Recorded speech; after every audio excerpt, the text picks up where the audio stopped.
ካህናት አባቶች፣ ዲያቆናት፣ ወንድሞች፣ ምዕመናት አባቶች፣ እናቶች፣ እህቶች፣ ወንድሞች እንዲሁም ሕፃናት ባሰባሰበን በአምላካችን በኢየሱስ ክርስቶስ ፍጹም ሰላም በእናታችን በንጽሕት ቅድስት ድንግል ማርያም ፍጹም ሰላም እንደምን አላችሁ? ፍጥረትን ሁሉ ፈጥሮ የሚያበላ የሚያጠጣ የድንግል ማርያም ኢየሱስ ክርስቶስ የተመሰገነ ይሁን። አምላክን በድንግልና ጸንሳ በድንግልና የወለደችልን ዘላለማዊት ድንግል እመቤታችን የተመሰገነች ትሁን። ሊቀ መላእክት የመላእክት አለቃ ቅዱስ ሩፋኤል የተመሰገነ ይሁን። ቅዱሳን መላእክት፣ ቅዱሳን አበው፣ ቅዱሳን ነቢያት፣ ቅዱሳን ሐዋርያት፣ ቅዱሳን ጻድቃን፣ ቅዱሳን ሰማዕታት እንዲሁም ቅዱሳት አንስት የተከበሩ ሴቶች ሁሉ ሳይቀሩ እግዚአብሔር አምላክ ባከበራቸው መጠን የተመሰገኑ ይሁኑ። ለአንድ 10 ደቂቃ ብቻ ከእኔ ጋር አብረን ቆያለን። ሰዓት ስለሌለ ለዛሬ ትምህርታችን ርዕስ የማደርገው ኪዳነ ምሕረት በሚል ነው። ዛሬ ኪዳነ ምሕረት ናት። ወርሃዊ መታሰቢያዋ ነው።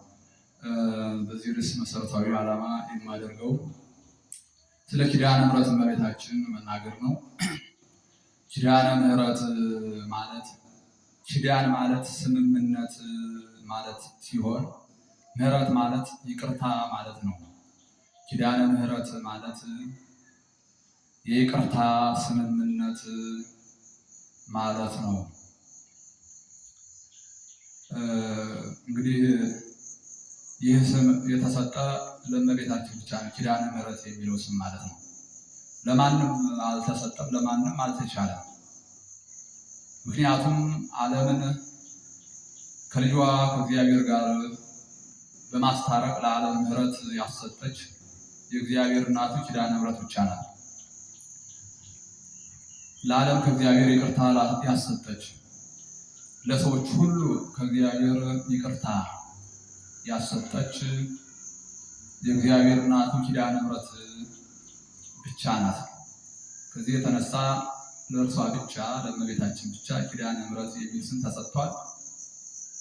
ይህም ማለት እንግዲህ ኪዳነ ምሕረት የይቅርታ ስምምነት ማለት ነው እና እግዚአብሔር ያው በገነት ለ7 ዓመት ከ2 ወር ከ17 ቀን በገነት ያሉትን ሁሉ እንድንበላ እንድንጠጣ ስልጣን ሰጥቶ አክብሮን ይኖር ነበረ። በገነት ከቦታም ቦታ ገነትን ሰጥቶ ከክብርን ክብር ልጅነትን አጎናጽፎ ከጌትነትም ጌትነት አማልክት ዘበጸጋ የጸጋ አማልክት እንድንባል የጸጋ አምላክነትን ይህን ስልጣን ሰጥቶ ማለት ግዙ፣ ንዱ፣ ብሉ፣ ጠጡ፣ በገነት ያለው ሁሉ የእናንተ ይሁን ብሎ ስልጣን ሰጥቶ ዕፀ በለስን ብቻ ከልክሎ ይችን እንዳትበሉ ከዚህ ከበላችሁ የሞት ሞት ትሞታላችሁ ብሎ አስጠንቅቆ ያችን የከለከለን ነፍጎን ሳይሆን የእርሱን አምላክነት የእኛን ፍጡርነት የእርሱን ገዥነት የእኛን ተገዥነት የእሱን አዛዥነት የእኛን ታዛዥነት ለመግለጽ ነው። ስለዚህ እንዲህ ብሎ አስጠንቅቆን በዚያ በክብር እንኖር ነበረ። ለ7 ዓመት ከ2 ወር ከ17 ቀን እንደዚያ ስንኖር በሰይጣን ሐሳብ ግን ተታለን ምን ፈለግን? የባህሪ አምላክነት እግዚአብሔር ዕፀ በለስን የከለከላችሁ እንደርሱ አምላክ እንዳትሆኑ ነው ብሎ በነገረን መሰረት የሰይጣንን ሐሳብ ሰምተን የባህሪ አምላክ እንደርሱ አምላክ ለመሆን ሽተናል። ይህ ደግሞ የባህሪ አምላክ መሆን ለእርሱ ነው እንጂ ለሌላ የማይቻል ነው። እርሱ ብቻ ነው የባህሪ አምላክ፣ እግዚአብሔር ብቻ ነው። ከዚህ የተነሳ በዚያ ሕግ ተላልፈናልና ዕፀ በለስን በልተናልና እግዚአብሔር ተጣልቶናል። ፍጹም ጥላቻን ጠልቶን እንኖር ነበረ።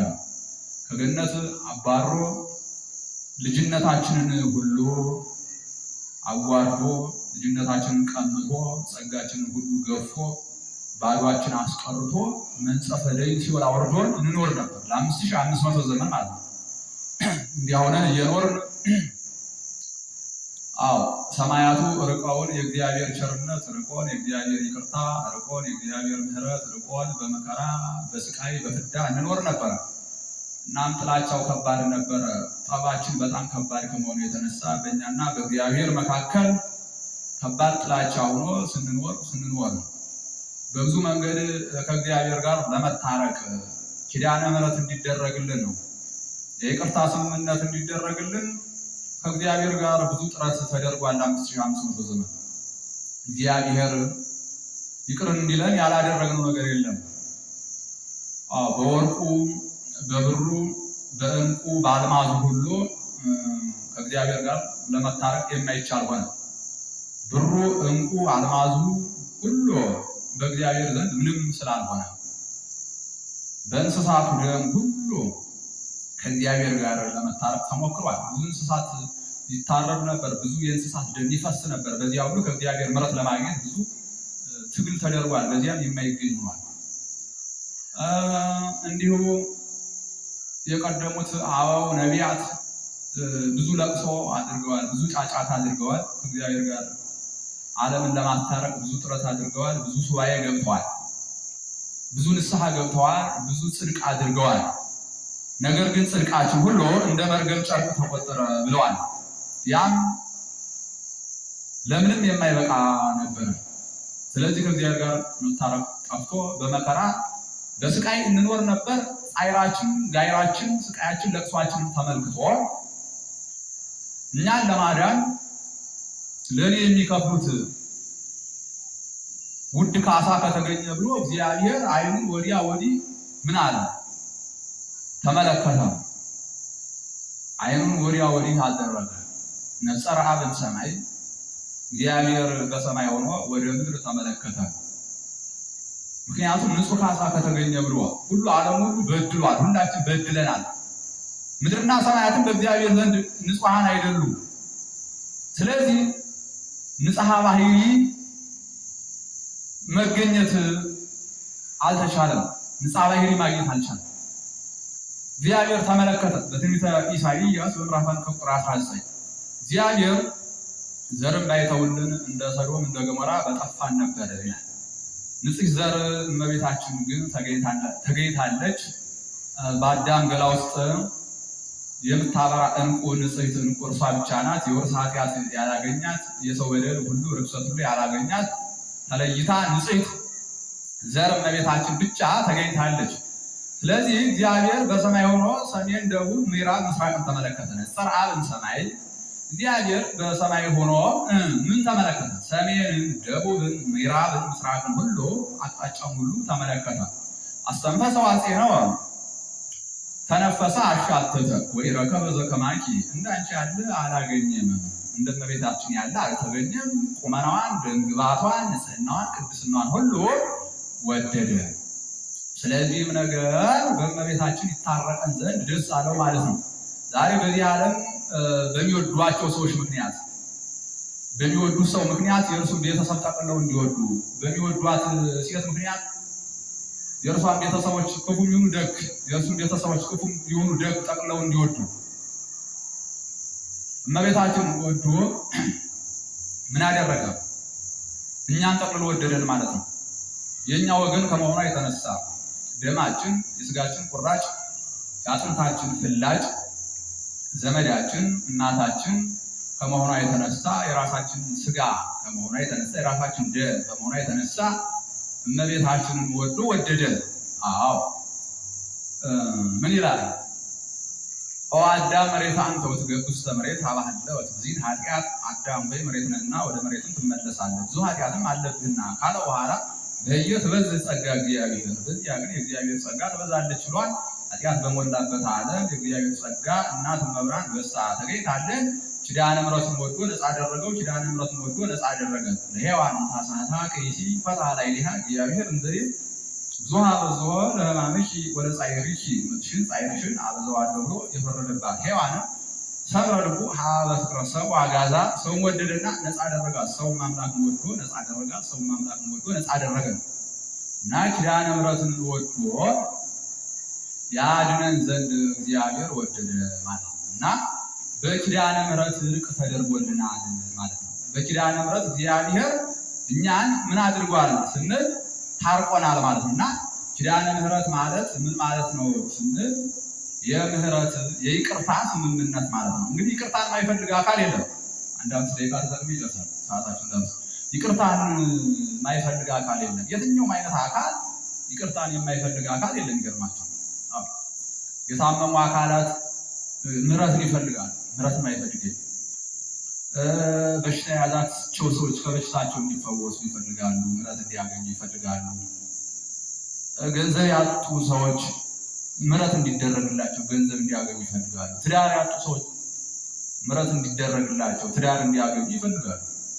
ሰላማቸውን ያጡ ሰዎች ምሕረት ተደርጎላቸው ሰላም እንዲያገኙ፣ ጭንቀት ብቻ የያዛቸው ሰዎች ጭንቀታቸው ተወግዶላቸው ምሕረት እንዲያገኙ ሰላም እንዲያገኙ ይፈልጋሉ። የትኛውም አይነት አካል ኪዳነ ምሕረትን ይፈልጋል። የምሕረት ስምምነትን ከእግዚአብሔር ይፈልጋል። የትኛውም አይነት አካል ምሕረት ይፈልጋል። ሰይጣንም ሳይቀር ምሕረት ይፈልጋል። ለእርሱ ግን ምሕረት አይደረግም። ለምን? ጸላኢ ዛልዎ ምሕረት፣ ምሕረት የሌለው ክፉ ጠላት ከመሆኑ የተነሳ ለእርሱ ግን ምሕረት አይደረግም። እናታችን ቅድስት ክርስቶስ ሰምራ እግዚአብሔር ምን አለች? ዲያብሎስን ማርልኝ አለች። ይህን ልመና ማንም ለምኖኝ አያውቅም አላት። በጣም ተደንቆ እግዚአብሔር ማለት ነው። እኔ እኮ የዓለምን ሕዝብ አስቶ ጨረሰ ብዬ ነው አለች። በይቅር ካለሽ እንግዲህ እሺ ካለሽ ሂጂና አምጪው አላት። ቅዱስ ሚካኤልን አስይዞ አብሯት ሄደ። ቅዱስ ሚካኤል ማለት ከዚያ በሲኦል አፋፍ ላይ ሆና በቀደመ ስሙ ጠራችው። ሳጥናኤል ብላ።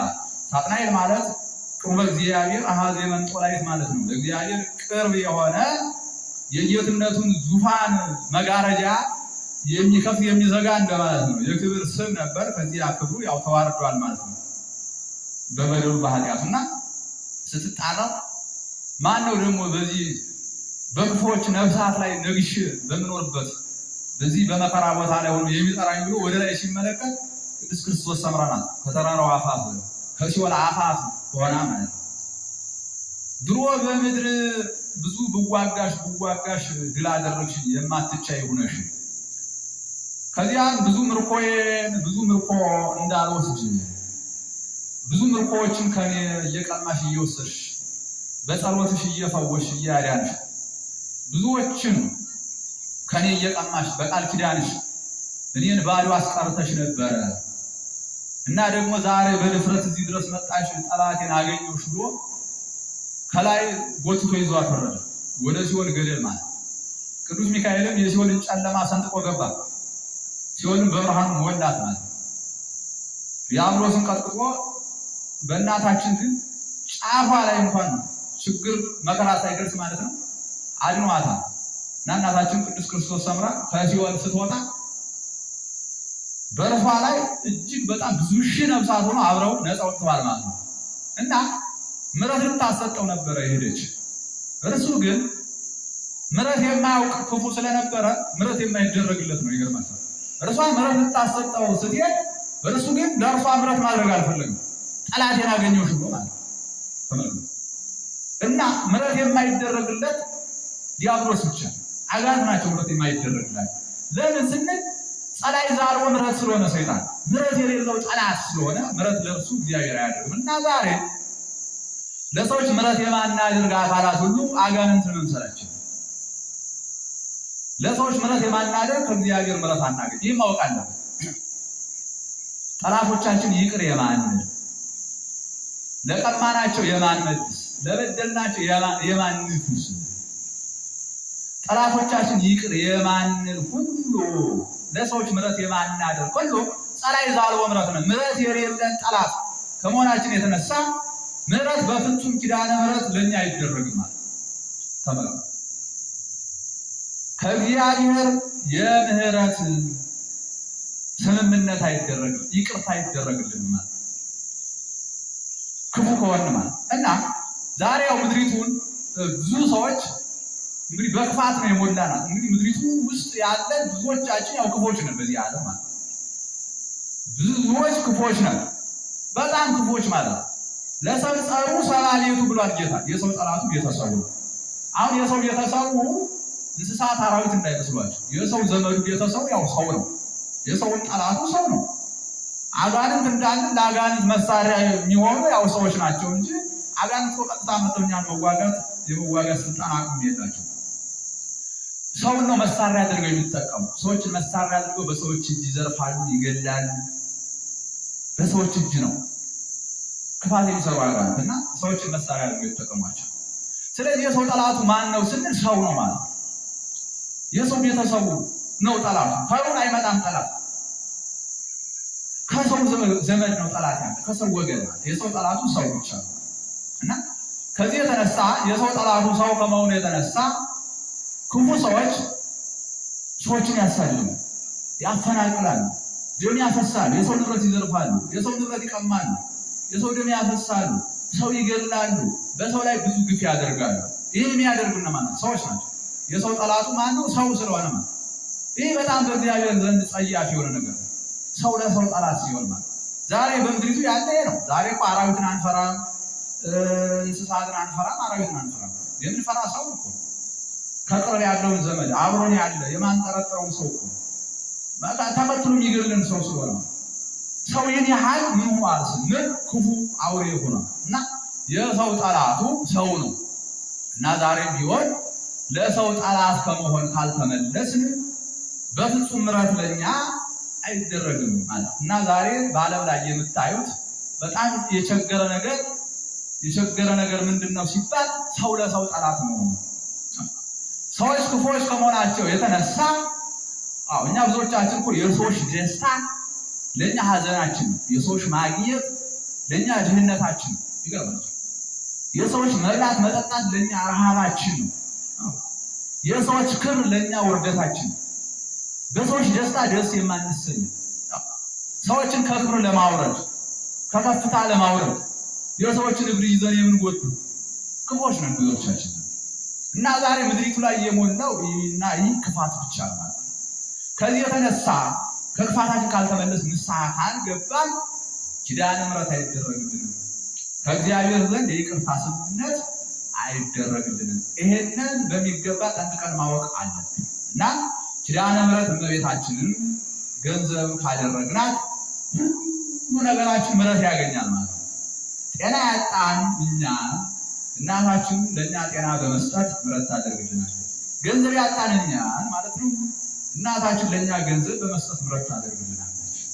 ብዙ አይነት ችግር በትዳር ያጣን እኛ እናታችን በእኛ ላይ ምሕረት በማድረግ ትዳር ትሰጠናለች። የትኛውንም አይነት ችግር የገጠመን እኛ ማለት ነው እናት ኪዳነ ምሕረት በማድረግ የፈለግነውን ነገር ሁሉ ታሟላለች። ይህን ይሆን ኪዳነ ምሕረት እመቤታችንን እጅ ስናደርግ ገንዘብ ስናደርግ ብቻ ነው።